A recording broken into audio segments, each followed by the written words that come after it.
Good morning. This is Faith in Our Hometown, brought to you as a community service and sponsored by Mercy Hospital, Joplin. And now, here's your host, Father Jay Friedel.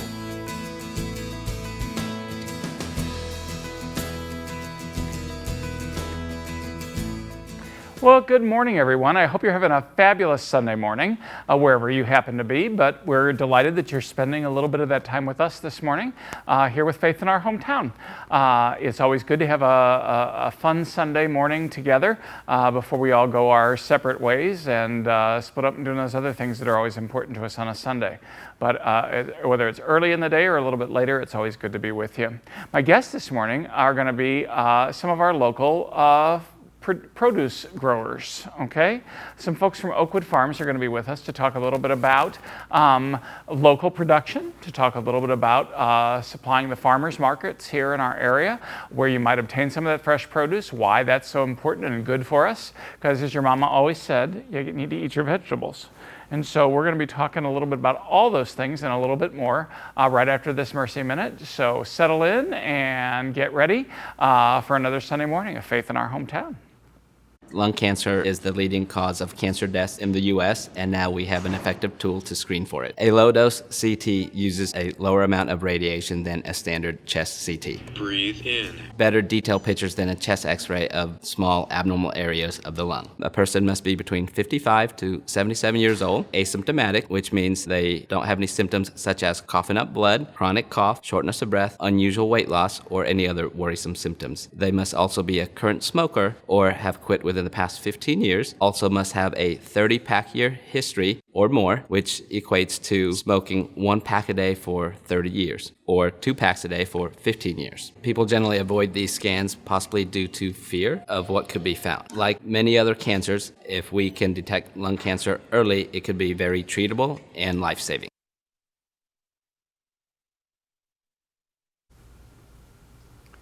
Well, again, thanks for joining us for another Sunday morning on Faith in Our Hometown. Our guests this morning, Stephen Bramall and Karen Scott from Oakwoods Farm. So, Stephen, Karen, tell us a little bit about yourselves, and then we'll find out a little bit about Oakwoods Farm.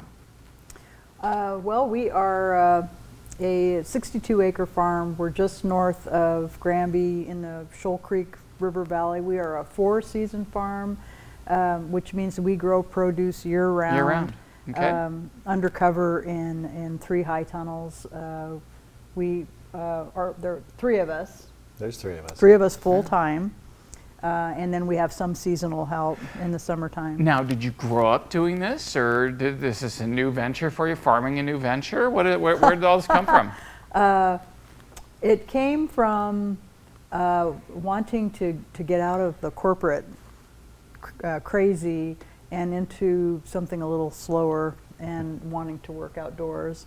And my husband and I, retiring from those jobs, realized we needed some help. And so Stephen actually came to help us from Oregon. Okay, so you were the farmer.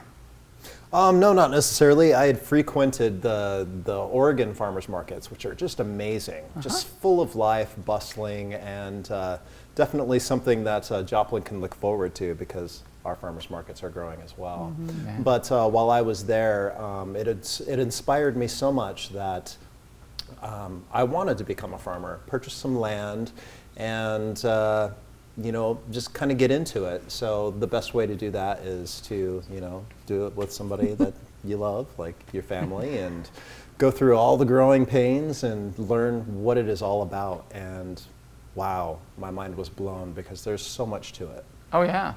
I don't know how, I can, I grow my own herbs, okay, which is fun. And last year, for the first time successfully, I tried tomatoes the first 4 or 5 years I was here.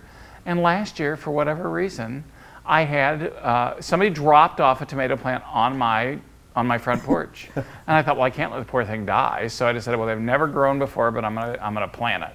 Well, I'll be darned if I didn't have regular tomatoes last year, and then I'd planted some old cherry tomatoes because I've had some luck with those.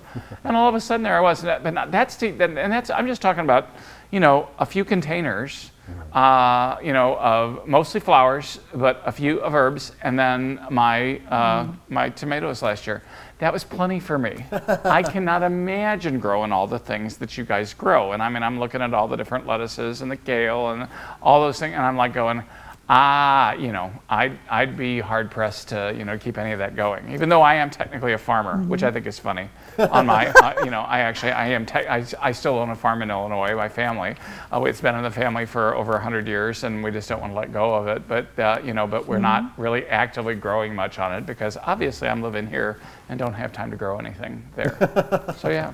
But from your garden on your porch, you got the freshest, tastiest, most nutritious produce that you could get. So from our local farms, local farmers markets, that's what we're bringing to the community. And that's why I love the farmers markets. I mean, I really do. I love what they've done down in Empire. I just think it's fun. Most of the time I'm working on Saturdays. I mean, I'm working, trying to put all those things together. I love being on vacation because I love going to farmers markets, Yes, you know, when I'm on vacation and then fixing whatever I can find, you know, and do whatever, because that's always fun. But I don't get the chance to do it as much here because Saturdays and the weekends are so busy for me, you know, and mornings are usually so busy, and those are the times that, you know, that most people are going around and doing those things. So it's interesting to me. So tell us a little bit about, so did you get started? Did you start growing a couple things at first, or did you decide you're going to grow 70 things at once, or what did you do? My husband and I attended a workshop in Lamar. Okay. I used to be the pastor of Lamar too. There was a foot of snow on the ground at the time, and MU Extension is talking about farming in high tunnels and undercover, and we had a chance to actually talk to farmers that were doing that, and we were hooked. We were absolutely hooked. If we could do, you know, this year round, that's really what we want to do. So that's how we got started. And that's how you figured out how to do it year round. Yes. Yeah, interesting. So say a little bit about that, because I think that's fascinating, you know, in terms of high tunnels and all that kind of stuff. And again, if somebody hadn't shown me one time, I'd be completely clueless. So we need to make sure we explain that to everybody. So what's a high tunnel, and how do you grow in that, and how do you grow year round here in the state of Missouri? Because we know most stuff grows during the summer, but how do you grow stuff during the winter? How do you do all that? A high tunnel is really an unheated greenhouse, and we grow everything in the soil, and we grow and we change up the items that we're growing throughout the seasons. So you know, these lettuces, some of them have been growing in the high tunnel. Well, Stephen probably seeded them in January, and then we transplanted them into the high tunnel. But they're very cold hardy. They came through the minus 18 degrees that we had. There you go. And that was in the unheated greenhouse, yeah. Unheated. And then there are some, you know, we'll cover them with row cover and make sure that we tuck them in if it's really, really cold. And then this time of year we're transitioning to tomatoes. So we're taking out all of the lettuces, starting to plant those outside, and now the tomatoes are coming in. High tunnels really allow us to grow in a more controlled environment. We don't have as many diseases or pests or, you know, the weather that we've had this week with the rain. It's hard to get outside, out into our big gardens and plant items. So they've really taken off in this part of Missouri. Yeah, well, I find it fascinating because, I mean, you know, we always had, growing up, we had the big garden, you know, and my grandma would have us jobs for every single one of us when we'd pull in that lane on a Friday evening, and I mean, we'd be doing our thing. So gardening was one of those things that we always just did only during the summer. I mean, you know, and then they'd can and put it all up for the winter. But I find it fascinating that people are figuring out ways to do more growing on 4 seasons, which is amazing. You know, and we have a market for that. So both of our markets that we attend, Webb City Farmers Market and Joplin Empire Market, are year-round markets. So every Saturday you can go there, and we have produce growers that have produce year-round. Yeah. Well, I've grown to, see, when I was pastor of Lamar, I didn't have this problem because I always had fresh produce. Yes. Okay? Oh, yeah. Because everybody bring some to me, you know, on the weekend. Father, do you need some tomatoes? Yes, I'll take them. Thank you very much. You know, so every once in a while, I've had to actually go in the last last year or so, I've been able to, if I haven't been able to find them from somewhere, at least I know I can go hit the farmer's market and to do that and find some heirlooms and some of those things. It's just so much fun because I'm a cook. I love to cook. It's what I do. So that's my hobby and my spare time. I do in my downtime. I enjoy it, and so I just love being able to find what's fresh, what's fun, what's new. And I love it when somebody grows something and they go, what in the world is that? And somebody will say, oh, well, these little things we just, and I'm like, yay. So those just make it fun. And there are just some things that you can only find at a farmer's market because the shelf life to get some of these items to a regular grocery store, they just don't won't make it. well. They won't make it. I'm firmly convinced that kale would survive absolutely anything, like a nuclear holocaust, whatever, and it's still going to be looking like kale. Just saying, Okay, yeah. I'm not going to pick on kale. For those of you who love kale, I'm just telling you, I'm not the hugest fan, but I'm getting better with it. So as long as I get it marinated and in something for weeks, and then I can do it, but just the regular, no. And I'm a big lettuce fan. I like lettuce of all kinds, but that kale, a little bit goes a long way as far as I'm concerned. I've got a cookbook of kale recipes trying to make it better. I'm just telling you. Zuppa Toscana. Oh yeah. There you go. Now that's not a problem. That is not a problem. And exactly, you've got some things there, but Yeah. Today we had kale popcorn. There you go. We had. It was great. Yeah, there's many things you could do with kale. So. Yeah. I mean, stop by and see us. exploring. I keep exploring. Well, and that's again the fun part about it is that's what I love. Again, another thing I love about farmers markets is you go and you talk to the people and they got a bunch of something that they say. If you don't know how to cook it, they'll be there to tell you. And that's a fun thing. But yeah, it's. I remember years ago when I was first making Zuppa Toscana. Way back when in my early soup making days, and you couldn't find it. No. You couldn't find kale anywhere. And so that's like, I'm 60 now, so it does tell you, I'm old. But I'm here to tell you, you couldn't find some of that, 40 years ago, unless you grew it. And we were, my family was from farming families from Illinois, and they grew all kinds of lettuce, but there wasn't any kale to be seen. So I didn't even grow up knowing what it was, what to do with it. So you got to learn. But again, it's kind of like a super vegetable. And it's got so much in it, and you're like, well, I better learn to like this because this is really good for me, really good in that way. And it is very tasty. It really is very tasty. If you know what you're doing with it, like I say. I got a friend some friends in Ohio who get, their box stuff, from, box meals where you can prepare them and do that stuff. They get kale at least 3 times, 3 times a month. There's kale in their box. To do their thing. We're talking about CSAs, like community-supported agriculture, food boxes, where farmers put. They're doing it a little different. Boxes. Yeah, Gotcha. no, they're doing like Blue Apron or whatever. And I shouldn't probably advertise for them because I never use it, but they've got one that they use there in Ohio, and they do that. So it's interesting to do that. So we're talking today, and we're going to talk a little bit more with Karen Scott and Stephen Bremmel, who are from Oakwoods Farm, which is one of our local growing communities here in Joplin. They supply those some of the farmers markets and things like that. So we're going to talk a little bit more about why that's good for us right after this this is our quick break. This isn't a Mercy Minute. So you just barely got time to get up and get your coffee cup filled. So go to it. We'll be right back. You're watching Faith in Our Hometown on KSN TV, brought to you as a community service and sponsored by Mercy Hospital, Joplin.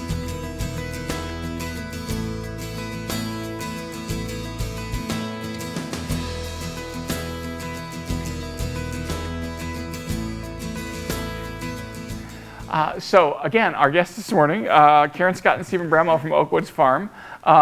We've been playing with the vegetables during the break. So Stephen, if you want to go grab whatever it was you were grabbing there as your example, you just knock yourself out. But yeah, all right. So here you have Swiss chard. Swiss chard. Yeah, so much color. So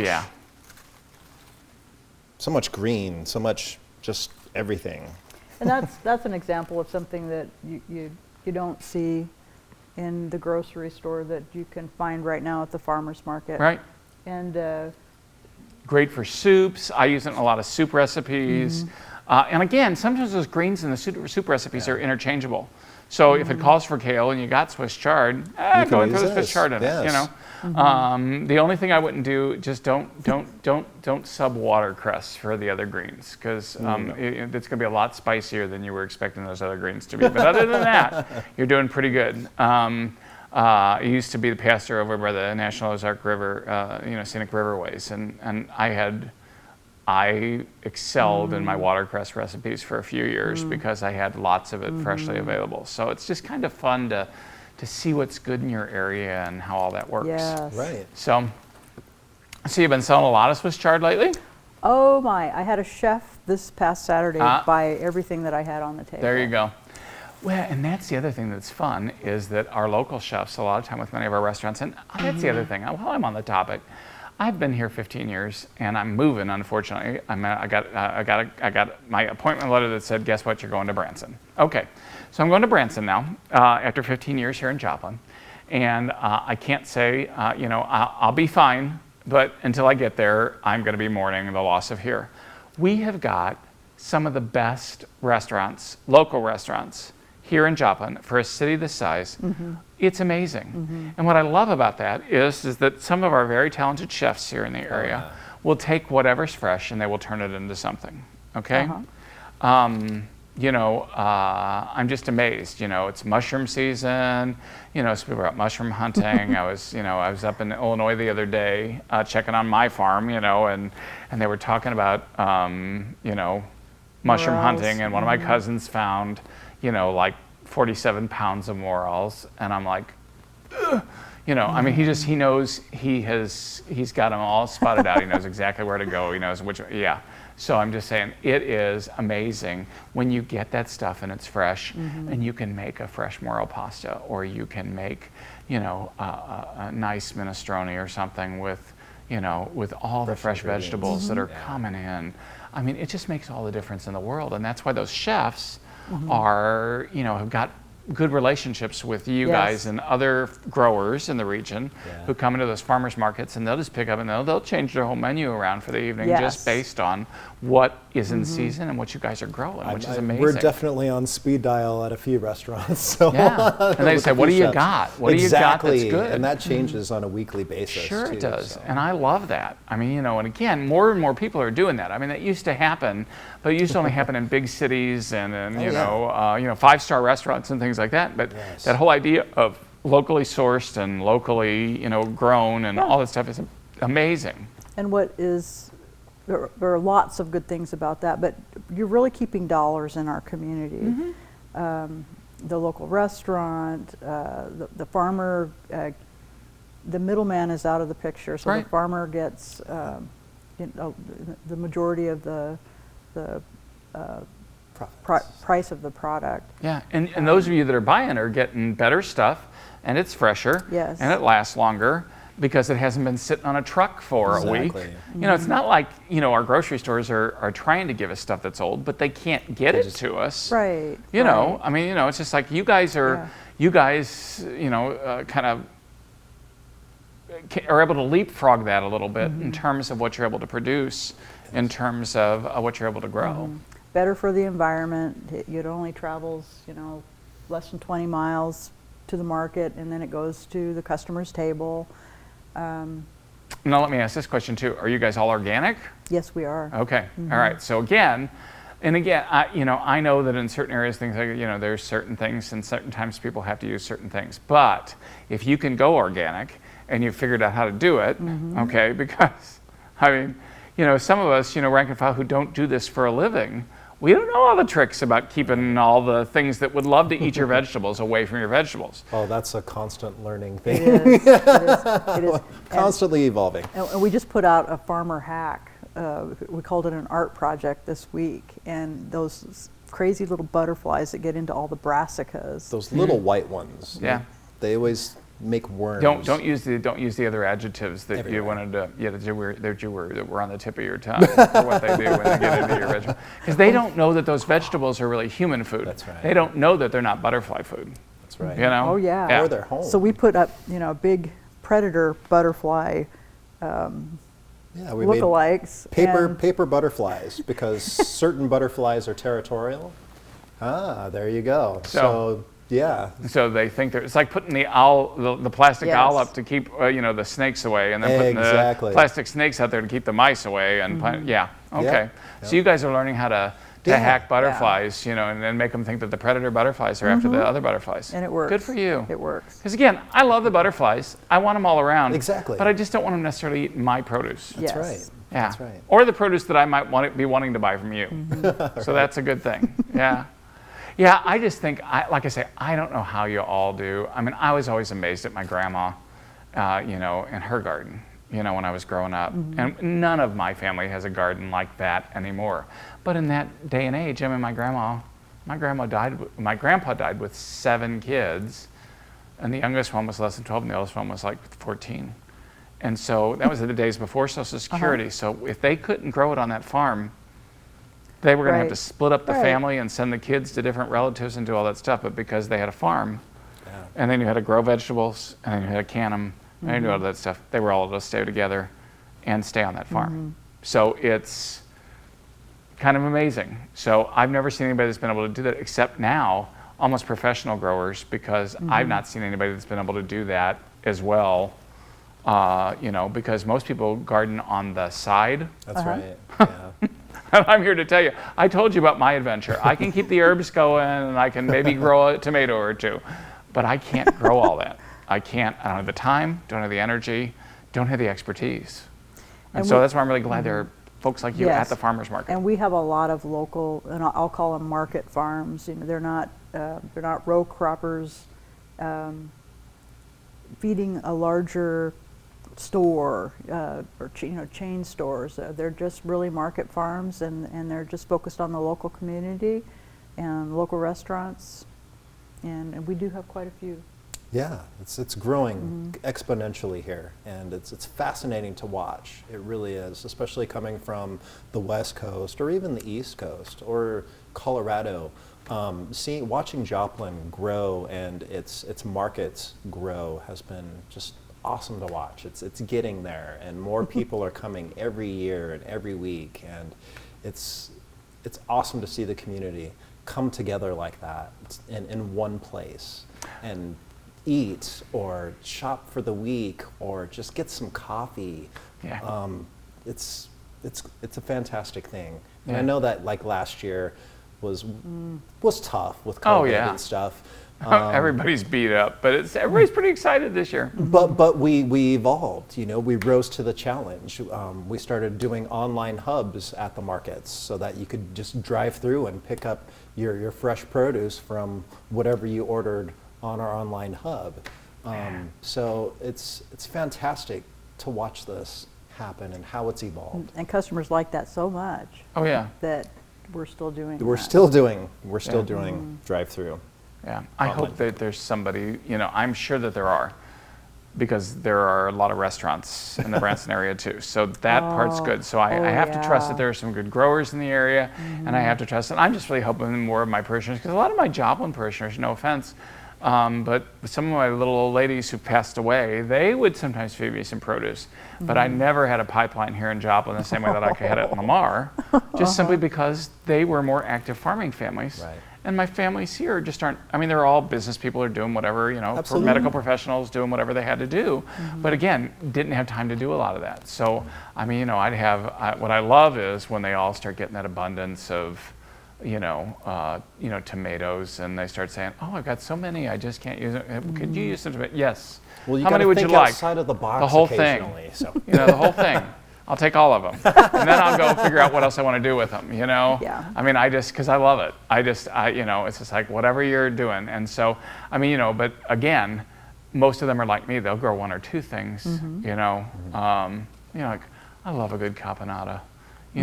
Just I love the little baby eggplant that that you don't have to like do. Not the big honking pieces, but just that little tender baby eggplant. You just marinate. Oh my. See, I'm telling you, bringing that basket in here has kind of made me hungry, Yep, kind of made me hungry.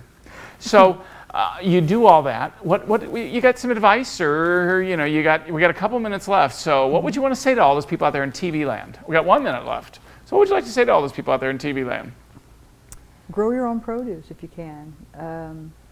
Go to a farmer's market, talk to a farmer.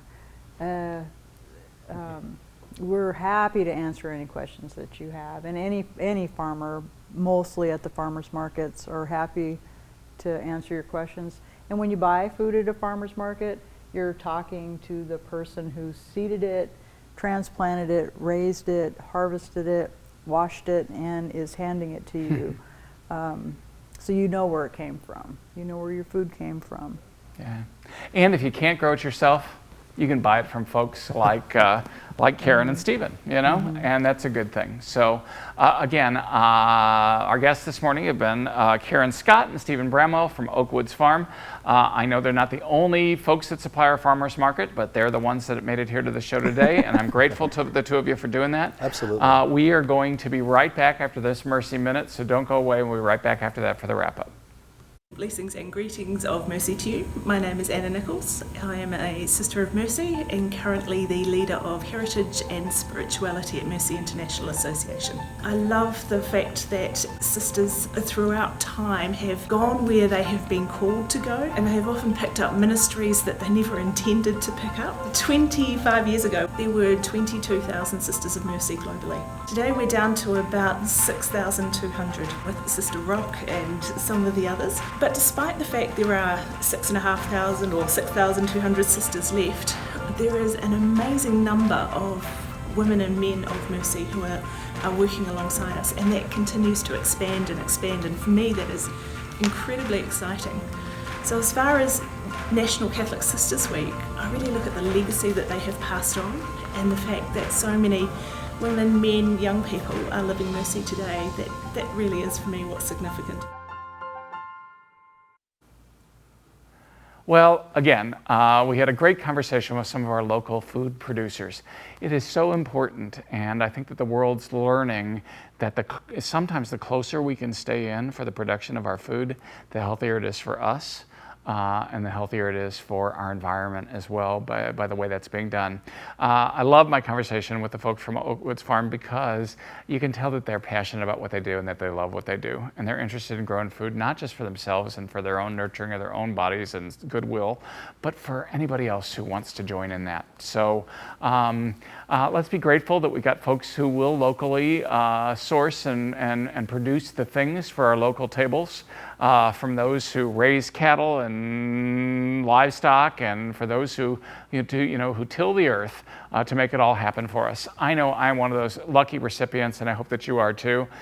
Good cooking, good enjoying. Today's a Sunday. What a perfect day for one of those big family meals, or family, or even with a family that you choose yourself. So come back and join us next week for Faith in Our Hometown. God bless. Thanks for watching. Faith in Our Hometown can be seen Sunday mornings at 6:30 and 9 a.m. on KSN. Brought to you as a community service and sponsored by Mercy Hospital, Joplin.